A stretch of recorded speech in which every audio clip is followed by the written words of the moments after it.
بسم اللہ الرحمن الرحیم الحمد للہ وکفا وسلام علی عبادہ الذین اصطفیٰ۔ میرے ساتھ لمبے چوڑے القاب و آداب کے لگا دینے سے میں خود اونچا نہیں ہو جاؤں گا۔ میں جانتا ہوں کہ میں ایک بہت ہی معمولی انسان ہوں۔ القاب اور آداب سے کوئی نیچا انسان اونچا نہیں ہو پاتا۔ یہاں پر مجھ سے بہتر اسکالر شری لکشمی شنکر آچاریہ جی موجود ہیں سامنے۔ میں نے ان کی پہلی تقریر علی گڑھ مسلم یونیورسٹی میں سنی تھی اور ان کے جوہر وہاں کھلے تھے۔ یہاں تو بہت ہی مختصر تقریر کی انہوں نے۔ وہاں پر ان کی تقریر کی وشیشتا یہ تھی کہ کسی مسلمان نے قرآن کی اتنی آیتیں نہیں پڑھی جتنی انہوں نے پڑھی تھی۔ یہ آپ کو خالی بھارت میں دکھائی دے گا، ہمارے دیش میں دکھائی دے گا، ہندوستان میں۔ اور اس لیے میں بالکل وشواس اور یقین کے ساتھ کہتا ہوں اور آپ کو سناتا ہوں، اس کی وجہ آپ سمجھیں گے۔ یہ ہندو ہو سکتے ہیں مگر ظالم نہیں ہو سکتے۔ اس کے پیچھے ایک واقعہ ہے، واقعہ میں سنا دوں گا آپ کو۔ میں 20 22 25 منٹ میں حد سے تقریر ختم کر دوں گا، اس لیے کہ دیر بہت ہو چکی ہے۔ میں ابھی ایک انٹرنیشنل فیتھ کانفرنس تھی لیہ لداخ میں، 3 دن کا جلسہ تھا، بہت اچھا جلسہ ہوا۔ اس میں ہندو بھی آئے، سکھ بھی آئے، کرسچن بھی آئے، مسلمان بھی آئے، سب لوگ آئے، سب لوگ مل کر بیٹھے۔ جب دھارمک گرو مل کر اسٹیج پر بیٹھتے ہیں تو بہت اچھے دکھائی دیتے ہیں، جب اپنی اپنی عبادت گاہوں میں جاتے ہیں تو گڑبڑا جاتے ہیں۔ یہ مسئلہ مسلمانوں کے ساتھ بھی ہے اور تقریباً ہو سکتا ہے کوئی ایکسیپشن ہو، لیکن بہت کم لوگ ایسے ہیں کہ جو اپنے مندر میں، اپنی مسجد میں، اپنے چرچ میں، اپنے گرودوارے میں دوسروں کی باتیں کریں، اچھی باتیں۔ تو میں لیہ میں تھا، جب 3 دن کا فنکشن ختم ہو گیا تو ایک سوامی جی، دیکھیے میں آگے بتا دوں، سوامی بڑے پڑھے لکھے لوگ ہوتے ہیں، یہ بھی سوامی ہیں، یہ بھی پڑھے لکھے آدمی، بہت پڑھے لکھے آدمی، یہ گریٹ اسکالر۔ انہوں نے کہا مولانا صاحب آپ کہیں یہ سن لیجئے، ہندو بھی سنیں اور مسلمان بھی سنیں، سوامی جی آپ بھی سماعت فرمائیے۔ تو ایک سوامی جی نے مجھ سے کہا میں کہیے تو میں آپ کو ایک بات بتاؤں۔ میں نے کہا بتائیے۔ کہنے لگے میں تو سوامی ہوں، ہماری سوامیوں سے مترتا اور دوستی ہے۔ ایک اور ہمارے سوامی متر تھے جو کسی ٹرابلڈ ایریا میں یاترا کر رہے تھے بس کے ذریعے، اکیلے نہیں تھے، ان کے ساتھ ان کی پتنی بھی تھی اور کچھ اور عورتیں مہیلائیں بیٹھی ہوئی تھیں۔ ہم لوگ جا تو رہے تھے مگر ڈر رہے تھے کہ یہ آتنکوادی ایریا ہے، کہیں آتنکوادی اس بس میں نہ گھس آئیں۔ کہا جو ڈر رہے تھے وہی ہوا، جو ڈر رہے تھے وہی ہوا۔ کیا ہوا؟ کچھ آتنکوادی گنز ہاتھ میں لیے ہوئے گھس آئے۔ انہوں نے استریوں کو تو اتار دیا نیچے، کیوں اتارا وہ مجھ سے بہتر جانتے ہیں۔ کسی کا زندہ رکھنا بھی اگر کسی خباثت نفس کے لیے ہو تو وہ کریڈٹ کی بات نہیں ہوتی ہے۔ تو استریوں کو اتار دیا۔ اب وہ اس کی جو پتنی تھی ان کا بیان ہے کہ میں کیا کرتی، میں اتر کر آ کر بیٹھ گئی، اور پھر وہاں یہ کھیل، یہ ڈرامہ شروع ہوا کہ ان آتنکوادیوں نے یہ کہنا شروع کیا یاتریوں سے پڑھو قرآن، جس نے قرآن پڑھا اسے چھوڑ دیا۔ اب ہندو کیسے قرآن پڑھیں گے بھائی؟ وہ کیسے پڑھیں گے؟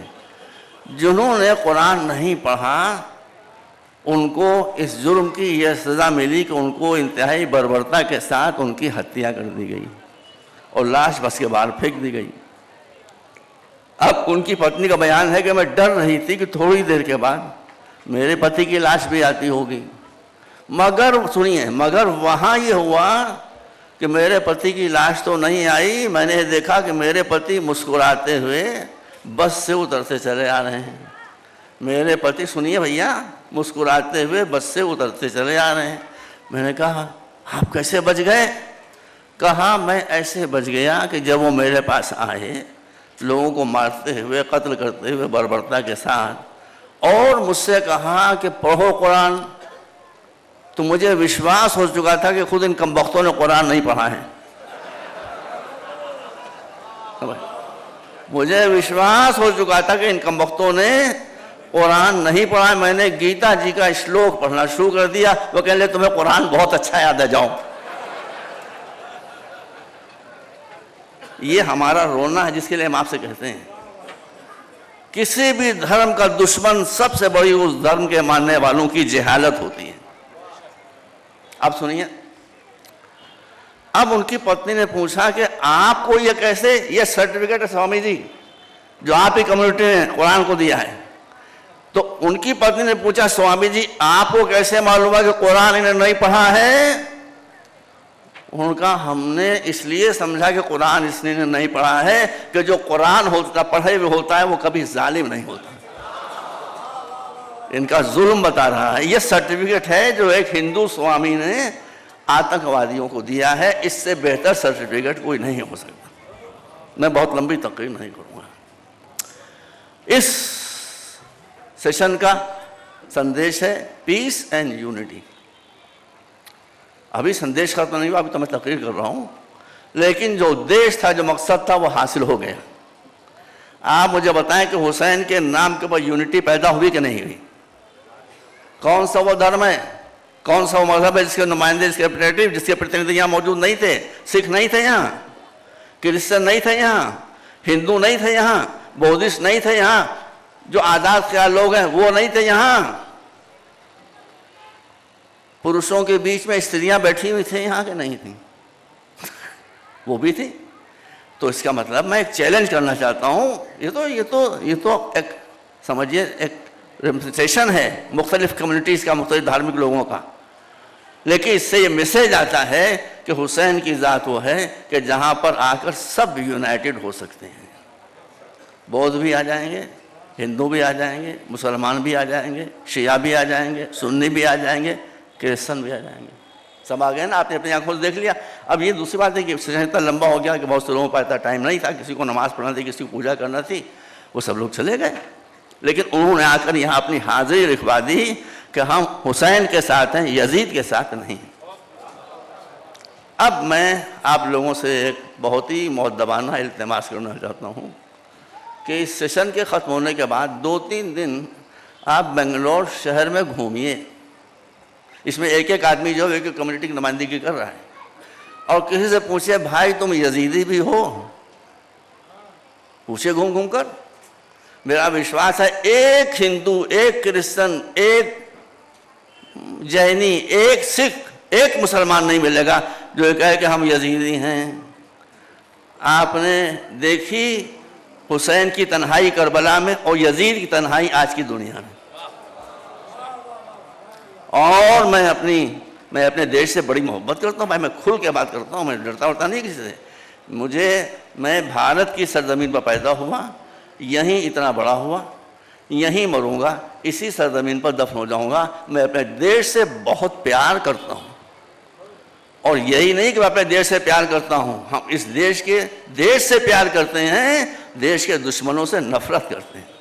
یہ بالکل ہم نے ہر جگہ یہ بات کہی, کھل کے بات کہی ہے. یہ دیش ہمارا ہے, ہم اس دیش کے, ٹھیک ہے یہاں کچھ گڑبڑ سڑبڑ باتیں ہیں تو ہوں گی, انشاءاللہ ہم اس کو ٹھیک کر لیں گے, ویسی بات تھوڑی ہے. تو ایک یزید آپ کو نہیں ملے گا. اور اگر کوئی آپ کو بنگلور میں, میسور میں, کرناٹک کی کسی حصے میں مل جائے جو کہے ہم یزیدی ہیں, آپ وہاں سے سیدھے IB جائیے, آپ وہاں سے سیدھے CID جائیے, میں کہہ رہا ہوں آپ سے, اور جا کر کہیے کہ یہ وہاں اس شہر کے کونے میں ایک یزیدی موجود ہے. صرف یزیدی وہ ہوتا ہے جس کا آتنکوادیوں سے رشتہ ہوتا ہے, بس پکڑو اس کو, انویسٹیگیشن کرو. تو جو یزیدی ہوگا, یزیدی چاہے وہ سنی ہو, شیعہ تو ہوتے نہیں, نہ سنی بھی نہیں ہوتے, جو یزیدی ہوگا وہ آتنکوادیوں سے رشتہ ضرور رکھتا ہوگا. اور اسی کے ساتھ میں کہنا چاہتا ہوں, میں نے کئی جگہ کہا, IB سے, CID سے, RAW سے, سب سے میں کہہ رہا ہوں کہ اگر کبھی کلب صادق کے بارے میں تم کو یہ شک ہو کہ یہ آتنکوادی ہے یا نہیں ہے, تو کہنا کچھ نہیں, کہنا کہ ذرا اپنا سینہ کھولیے, اور سینے پہ اگر ماتم کا نشان مل جائے تو سمجھ لینا کہ جس کے سینے پہ ماتم کا نشان ہوتا ہے وہ آتنکوادی نہیں ہو سکتا. یہ بات آپ حضرات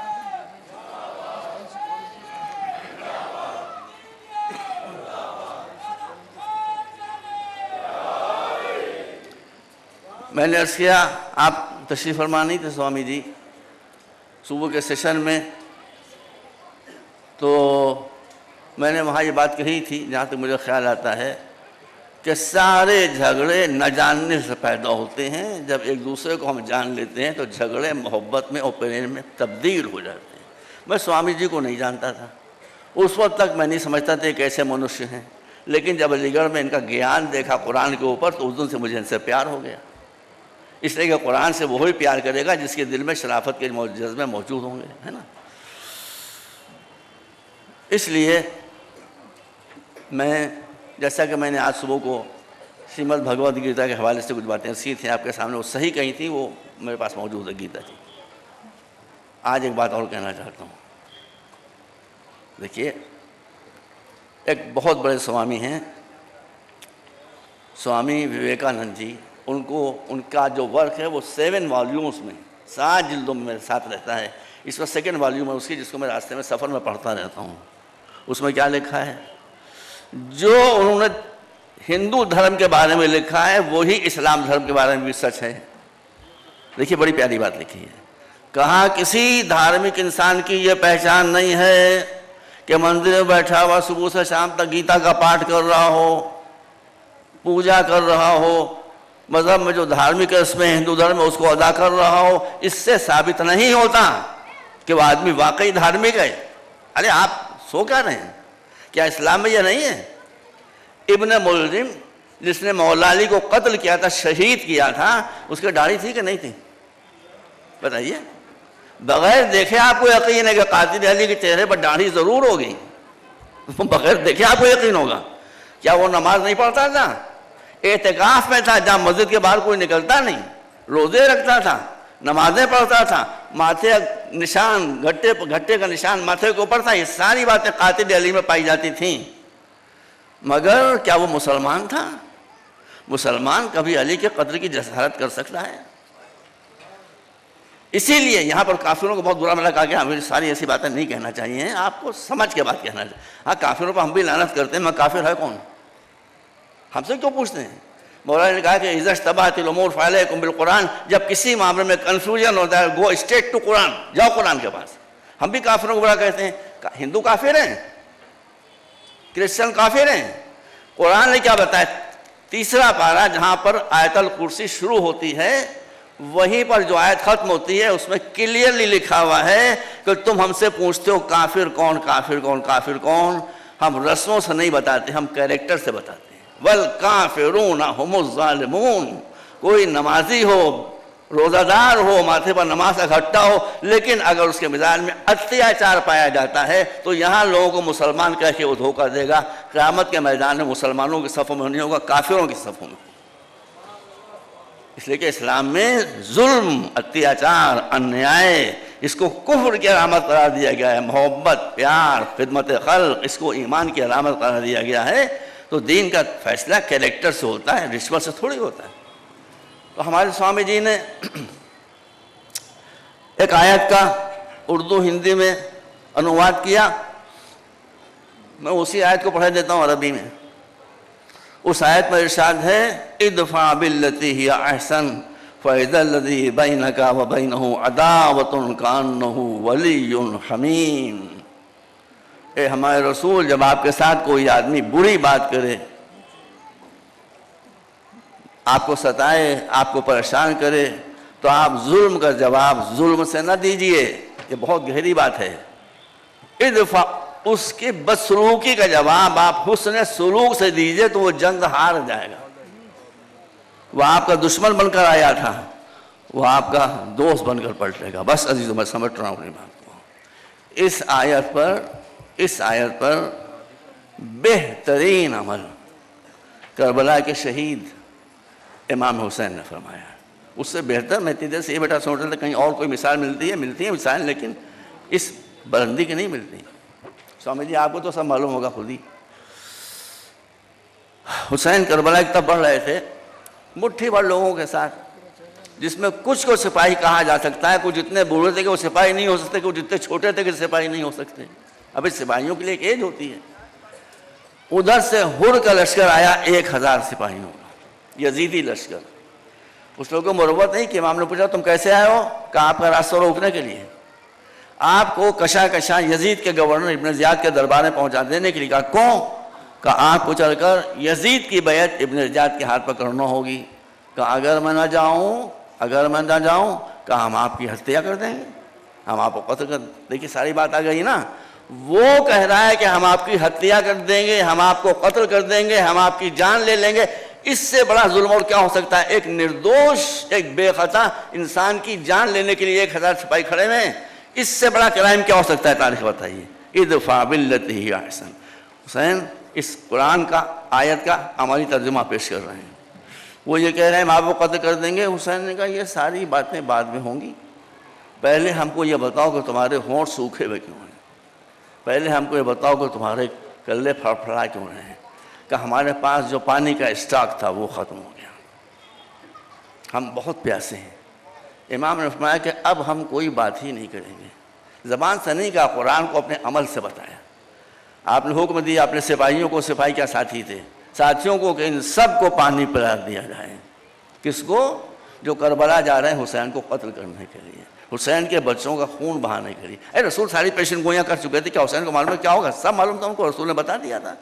عباس کو شہید کرنے کے لیے، علی اکبر کے سینے پر نیزہ لگانے کے لیے، 6 مہینے کے بچے کو شہید کر دینے کے لیے جو لشکر جا رہا تھا، یہ بھی 1000 سپاہی تھے اس لشکر میں شامل تھے۔ کیا معلوم ہے کس نے کیا کیا؟ یہ غور کیا آپ نے؟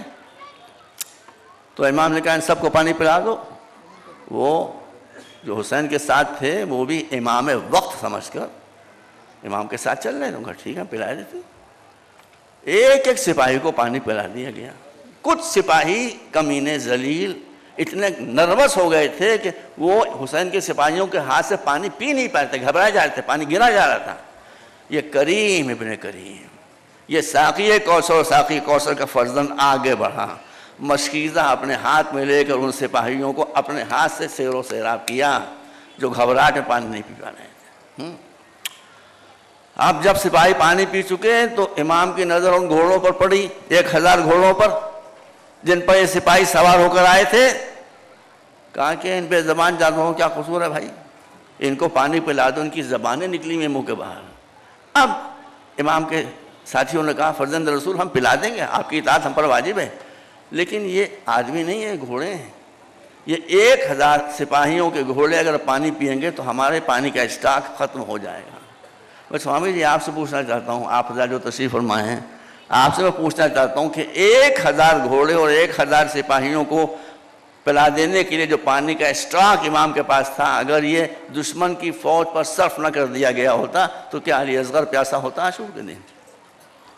سکینہ پیاسی ہوتی عاشور کے دن؟ تو امام نے فرمایا ہاں تم ٹھیک کہہ رہے ہو، پانی کا اسٹاک ختم ہو جائے گا، لیکن ہم کیا کریں کہ جس شریعت کے ہم پابند ہیں۔ اب مسلمانوں نے شریعت، آج میرا ٹاپک یہی تھا کہ شریعت ہے کیا، مسلمانوں نے شریعت کی گد کیا بنائی ہے، لیکن اب ٹائم نہیں رہ گیا میرے پاس، ایک بس اشارہ کر رہا ہوں کیا گد بنائی ہے مسلمانوں نے۔ امام نے فرمایا کہ ٹھیک کہہ رہے ہو، ہم بھی جانتے پانی ختم ہو جائے گا، لیکن ہم کیا کریں کہ جب ہم سے شریعت کی پابندی کا عہد لیا گیا ہے تو اس عہد میں یہ شامل تھا کہ دشمن کو بھی مصیبت میں دیکھیں گے تو اس کی مدد کریں گے۔ یہ گھوڑے دشمنوں کا سہارا بنے ہیں، ٹھیک ہے بیچارے بے زبان ہیں، ان کو ہم پانی نہ دیں تو 2-4 قدم چل کے گر جائیں گے، لشکر کہیں پہنچ نہیں پائے گا، لیکن وہ حادثہ ہے اور یہ اصول ہے، یہ پرنسپل ہے کہ ہم کو ان کو بھی پانی پلانا ہے۔ امام حسین کے حکم سے ان جانوروں کو 1000 جانوروں کو پانی پلا دیا گیا۔ اب میں اس سیشن میں موجود ہندوؤں سے، کرسچن سے، جس دھرم کے بھی لوگ ہیں، یہ سوال کرنا چاہتا ہوں، آپ بتائیں مجھے جو حضرات میرے سامنے بیٹھے ہیں، اگر ایک چمن ہو، ایک باغ ہو، اس کے درخت سوکھ گئے ہوں، آپ اس کو خوب پانی دیں، خوب پانی دیں، خوب پانی دیں، تو وہ درخت ہرے بھرے ہو جائیں گے کہ نہیں ہوں گے؟ ہو جائیں گے نا۔ لیکن یہ کفر و شرک کے ایسے سوکھے ہوئے درخت تھے کہ امام نے کتنا پانی ان کو پلا دیا، ان کے جانوروں کو پلا دیا، مگر ان میں کہیں سے ہریالی نہیں آئی۔ 1000 میں 4 آدمی وہ تھے، حر کا بیٹا، حر کا بھائی، حر کا غلام، دیٹس آل، جو نکل کر عاشور کے دن حسین کے پاس آ گئے۔ باقی سب جس کے ہاتھ سے پانی پیا تھا، جس نے جان بچائی تھی، اس کو، اس کے ساتھیوں کو، اس کے بھائیوں کو، اس کے بیٹوں کو، اس کے بچوں کو قتل کرنے کے لیے شیر اور بھیڑیوں سے زیادہ خطرناک بنے گئے۔ دیکھیے دونوں اسلام ہیں، ایک یزیدی اسلام ہے، ایک حسینی اسلام ہے۔ یہ واقعہ سن کے سارا مجمع فیصلہ کرے کہ وہ اس واقعے کے سننے کے بعد حسینی اسلام بننا چاہتا ہے مسلمان یا یزیدی مسلمان بننا چاہتا ہے۔ یہی لشکر تھا جس نے حسین کے 6 مہینے کے بچے پر رحم نہ کیا۔ میں نے صبح کی مجلس سے پڑھا تھا کہ عرب میں 3 طرح کے تیر ہوتے تھے، 1 بھال کا، 2 بھال کا، 3 بھال کا۔ 3 بھال کا تیر بڑا بھاری تیر، وہ بڑے جانوروں کے شکار میں کام آتا تھا۔ 6 مہینے کے بچے کے لیے وہ بڑے جانوروں والا 3 بھال کا تیر استعمال کیا گیا۔ کون ان کا ساتھ دے گا آپ مجھے بتائیں۔ میں ایسے کر رہا تھا آپ کے سامنے، اور بس میں یہیں پر ختم کر دوں گا، اس لیے کہ جو نے وقت معین کیا تھا وہ تقریباً ختم ہو چکا ہے۔ میرا میسج جو ہے آپ کو وہ یہ ہے جو میں نے صبح کو عرض کیا تھا، حوالے قرآن کی آیتوں دے دے کر، کہ اللہ نے ہر جگہ دودھ بھیجے، نبی بھیجے، ہر زبان میں بھیجے، ہر ماحول میں بھیجے۔ اس لیے میری آپ سے گزارش یہ ہے کہ آپ دھرموں کے زبان کے فرق کو نہ دیکھیں، سندیش اور میسج کو دیکھیں۔ میں پوری ذمہ داری سے کہتا ہوں، ہندو دھرموں، کرسچن دھرموں، بودھ دھرموں، جب آپ ڈیپتھ میں جائیں گے تو خالی لینگویج کا فرق دکھائی دے گا، آپ کو میسج کا فرق نہیں دکھائی دے گا۔ اس بات پر آپ وشواس کر لیں۔ اسی لیے آپ ہندوؤں کو بھی چاہنے لگیں گے، کرسچنس کو بھی چاہنے لگیں گے، بودھسٹ کو بھی چاہنے لگیں گے۔ میں تفصیل میں نہیں جا سکتا ہوں۔ تو آپ سوامی ویویکانند جی نے کیا کہا؟ سوامی جی نے کہا کہ کوئی آدمی صبح سے شام تک گیتا کا پاٹھ کرتا رہے مندر میں۔ آپ نے دیکھا ساری کمیونٹیز جو تھیں ہندوستان کی حسین کے نام پر جمع ہو گئیں۔ اس کا مطلب ہے جو حسین کو جان گئے وہ یہاں آ کر بیٹھ گئے، جو ابھی حسین کو نہیں جانتے ہیں، حسین سے واقف نہیں ہیں، وہ حسین سے الگ ہیں۔ کیا ہر حسین کے ماننے والے کیا فریضہ نہیں ہے کہ وہ کچھ نہ کرے، فقط ایک مشن بنا لے کہ وہ سکھوں کو، ہندوؤں کو، کرسچنس کو، سب کو حسین کی شخصیت اور حسین کے مشن سے اپنی زبان کے ساتھ ساتھ اپنے کردار سے آگاہ کرے گا، تاکہ ہندوستان کے ماحول میں جو زہر گھول دیا گیا ہے یہ زہر ختم ہو جائے، اور حسین کی شہادت یونٹی اینڈ پیس کا میسج بن کر ہندوستان کا مقدر بدل دے۔ وآخر دعوانا ان الحمدللہ رب العالمین۔